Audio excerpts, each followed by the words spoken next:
साहेब आहे तुम्ही साहेब. मी जरा सोलापुरी भाषेतला क्लिअर आहे. शुद्ध बोलणं आपल्याला जमत नाही. मातंग आणि महार भांडण लावायचं तुम्ही प्रयत्न करालात. मातंग आमचा भाव आहे. भावाकडून काही चुकलं असेल तर पुढे त्यांना भविष्यामध्ये लक्षात येईल. परंतु मातंग बांधवाला आपण दूर करायचं नाही. खरं म्हणजे आम्हालाच लाज वाटायला की आमचे बांधव आमच्या विरोध गेले आणि आम्हाला रस्त्यावर यावं लागलं. सर्वात पहिल्यांदा मी अण्णाभाऊ साठेला मानाचा जय भीम.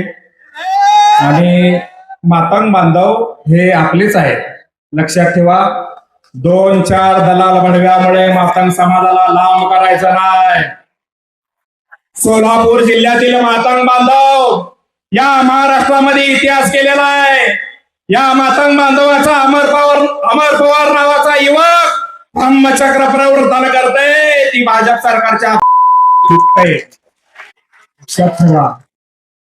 या ठिकाणी अण्णाभाऊ साठे जयंतीमध्ये सगळ्यात जास्त डॉक्टर बाबासाहेब आंबेडकरांचे डिजिटल लागतात. म्हणून या भाजप सरकारच्या पोटामध्ये दुखते.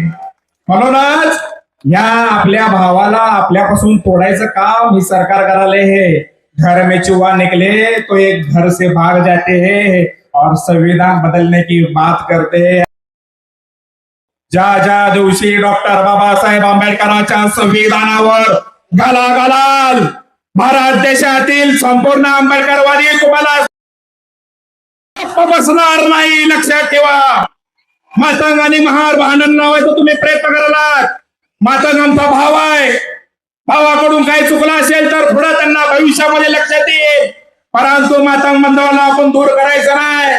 या मातंग बांधवाने 25 वर्ष झाले निळा झेंडा फडकावलाय. लक्षात ठेवा, या महार आणि मातंग बांधवाने मिळून निळा झेंडा फडकावलाय. म्हणून भाजप सरकारच्या कुठं दुकाने साहेब आहे तुम्ही साहेब. मी जरा सोलापुरी भाषेतला क्लिअर आहे. शुद्ध बोलणं आपल्याला जमत नाही. सीना तान के विरोध करो, सीना तान के विरोध करो. इतिहास दिलों का लिखा जाता है, दलालों का नाही. भारतीय जनता पार्टीच्या दलालांनो, तुम्ही लय मोठी दंगल घडवण्याचा तुमचा षडयंत्र चालू आहे.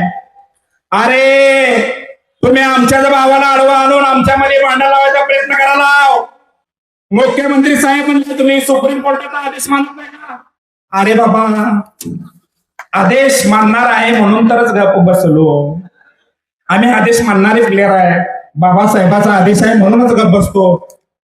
त्यांनी सभागृहात म्हणाले सुप्रीम कोर्टाचा आदेश आहे, तुम्ही ते मान्य कसं करू शकत नाही? अरे ते आदेश आणणारे तुझे.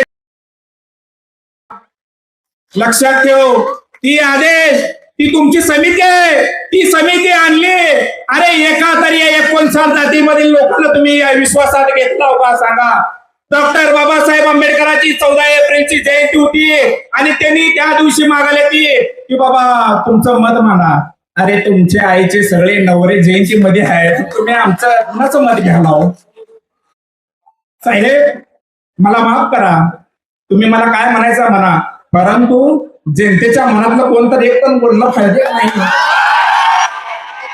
जनतेच्या मनामधलं बोलणारा एक तर प्लेअर पाहिजे काय? पोलीस शासन, पोलीस बांधव,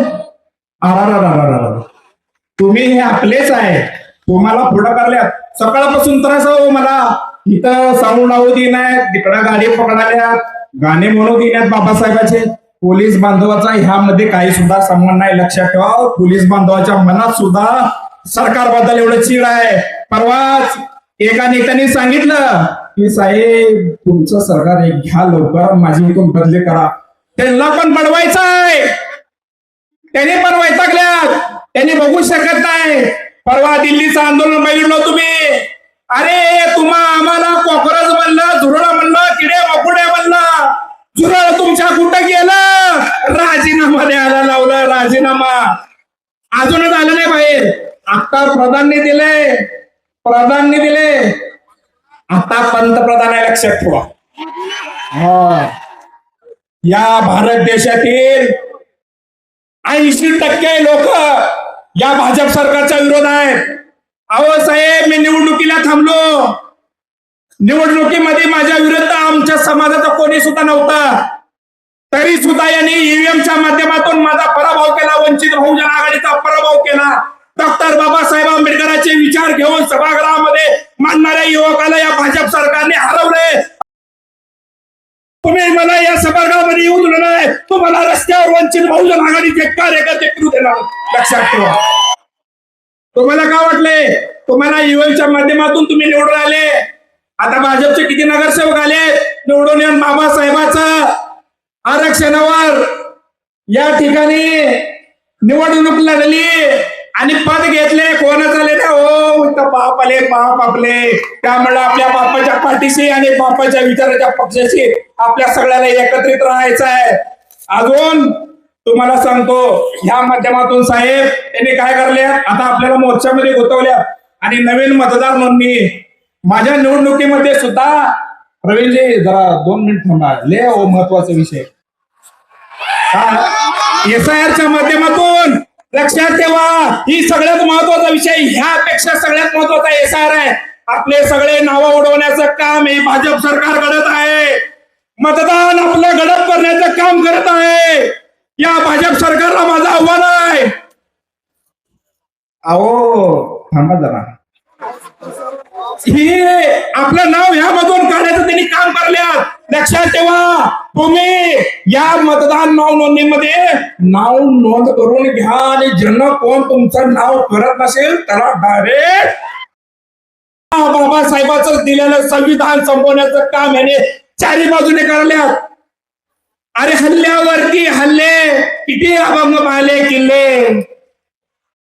पुढचं आता आम्ही बोलणार नाही, जाऊ दे, सोडा. फक्त 2 घोषणा देतो, त्यामुळे तुम्ही घोषणा तेवढा द्या आणि संपवा. आणि मतदान SIRचं आपलं नाव नोंदवा का?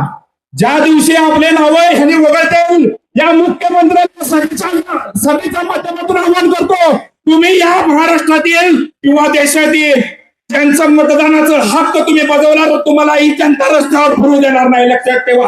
डॉक्टर बाबासाहेब आंबेडकरांचा, छत्रपती शिवाजी महाराज की, छत्रपती राजश्री शाहू महाराज की, महात्मा ज्योतिराव फुलेंचा. अरे DF मध्ये कुत्रा भुकला, छत्रपती शिवाजी महाराजांनी युद्ध अर्ध्याच थांबवले म्हणे. अरे शिवाजी महाराज थकले नव्हते, पूजा तर आता मी बोलू शकत नाही.